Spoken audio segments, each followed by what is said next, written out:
Hello everyone, అందరు ఎలా ఉన్నారు? బాగున్నారా? నేను కూడా బాగున్నానండి.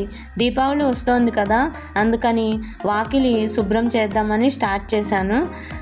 మా ఇంటి ముందు మొక్కలు అవి చాలా ఎక్కువే ఉంటాయి. అయితే వాటికి ఎండిపోయిన ఆకులు అవన్నీ కూడా బాగానే ఉంటాయి. వాటన్నిటిని క్లీన్ చేద్దామని స్టార్ట్ చేశాను అన్నమాట.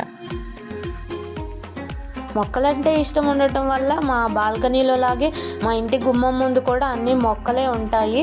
కాకపోతే ఎండ రాదు కాబట్టి పూల మొక్కలు ఉండవు, అన్ని క్రోటన్సే ఉంటాయి.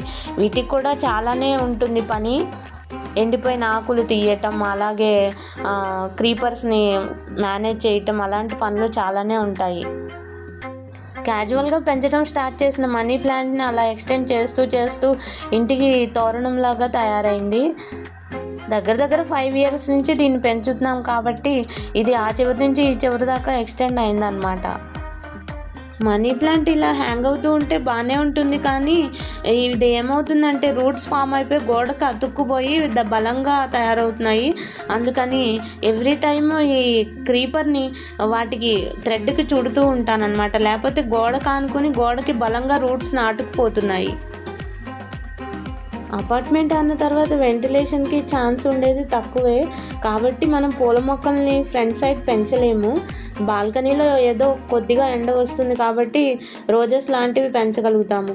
సో ఫ్రంట్ సైడ్ మనం క్రోటన్స్ మాత్రమే పెంచగలము. ఎక్కడికి వెళ్ళినా ఏదైనా కొత్త రకం మొక్కలు కనపడితే దాన్ని తీసుకొచ్చి ఇంట్లో వేస్తూ ఉంటానన్నమాట. అందుకని ఇన్ని మొక్కలు తయారయ్యాయి.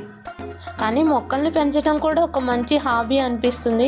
దీనివల్ల చాలా ప్రశాంతత దొరుకుతుంది. కానీ పని కూడా ఎక్కువే ఉంటుంది. కానీ ఇష్టమైన పని పెద్ద కష్టంగా అనిపించదు కదా, అందుకని నాకు అంత కష్టంగా అనిపించదు. కానీ ఇలా మొక్కలు ఉండటం వల్ల బయటికి వెళ్ళేటప్పుడు మళ్ళీ ఇంటికి వచ్చిన తర్వాత ఎంతో ప్రశాంతంగా అనిపిస్తుంది. ఇంట్లో మొక్కలు పెంచడం వల్ల ఒక పాజిటివ్ వైబ్స్ ఉంటాయి. అందరికీ నచ్చకపోవచ్చు, నచ్చిన వాళ్ళు ఇష్టమైన మొక్కల్ని పెంచుకుంటే బాగుంటుంది. మా అపార్ట్మెంట్లో హౌస్ కీపింగ్ వాళ్ళు చాలా ఎఫిషియెంట్గానే పనిచేస్తారు, కాబట్టి ఎప్పుడూ నీట్గానే ఉంచుతారు. ఇలా పండగలు అవి వచ్చినప్పుడు మాత్రమే నేను క్లీన్ చేస్తూ ఉంటాను.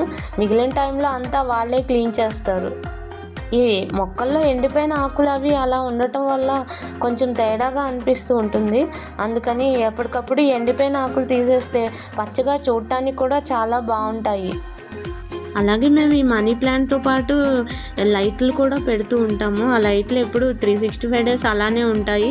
మేము పండగలప్పుడు అప్పుడు శుక్రవారం అలాగే ఈవినింగ్ టైంలో 6 to 7 మాత్రం వేసి ఉంచుతాం అన్నమాట. అందుకని ఆ లైట్లు కొంచెం మురికి పట్టాయనే చెప్పాలి. అవి కూడా అన్నీ తీసి క్లీన్ చేద్దాం అనుకుంటున్నాను. అందుకని వాటిని కూడా సపరేట్గా తీస్తున్నాను.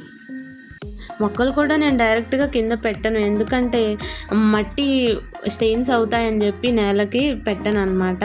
ఒక స్టాండ్ లాంటివి కొన్నాను. ఆ స్టాండ్స్ మీద ఎలాగూ పాట్కి కింద ప్లేట్ పెట్టి మరీ పెడతాను, వాటర్ కూడా బయటికి రాకుండా ఉంటుందని.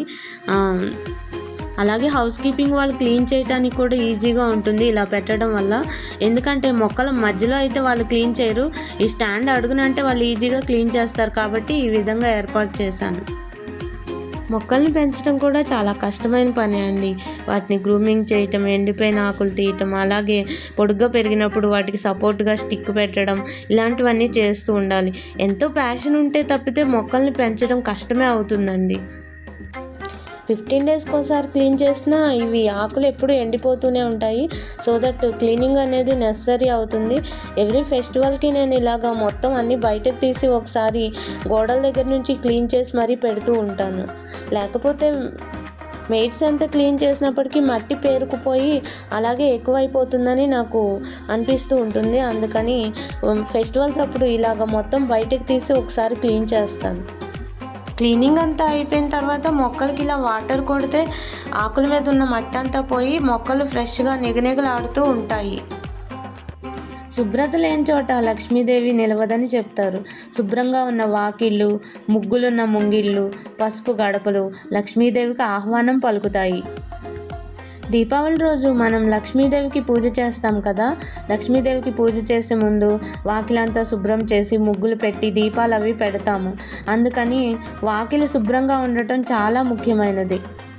దీపావళి ముఖ్య ఉద్దేశం దీపాలను వెలిగించడమే కాకుండా ఇంటిని నీట్గా చేయటం కూడా అనిపిస్తుంది నాకు. ఇంటిని నీట్గా చేయటంతో ఈ దీపావళి స్టార్ట్ చేస్తారు ఎవరైనా.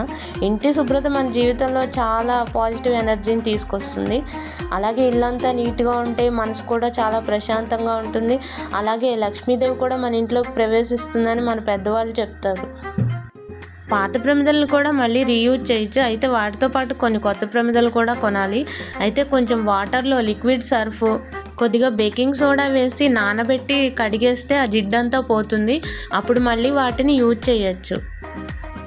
కానీ మరీ నల్లగా ఉన్న వాటిని మాత్రం రీయూజ్ చేయకుండా ఉంటేనే బెటరు. అలాగే ఈ లైట్ల మీద కూడా కొంచెం కాలినేసి కొంచెంసేపు వెయిట్ చేసిన తర్వాత వీటిని ఒక పొడి క్లాత్తో తుడిస్తే నీట్గా శుభ్రం అవుతాయి. దీపావళి క్లీనింగ్కి సంబంధించి కొన్ని టిప్స్ నెక్స్ట్ వీడియోలో ఉంటాయి, మిస్ అవ్వకుండా చూడండి. అలాగే ఈ వీడియో మీకు నచ్చిందని అనుకుంటున్నాను. ఈ వీడియో మీకు నచ్చితే లైక్ చేయండి, సబ్స్క్రైబ్ చేయండి, మీ ఫ్రెండ్స్ అండ్ ఫ్యామిలీ మెంబర్స్కి ఈ వీడియోని షేర్ చేయండి. Thank you.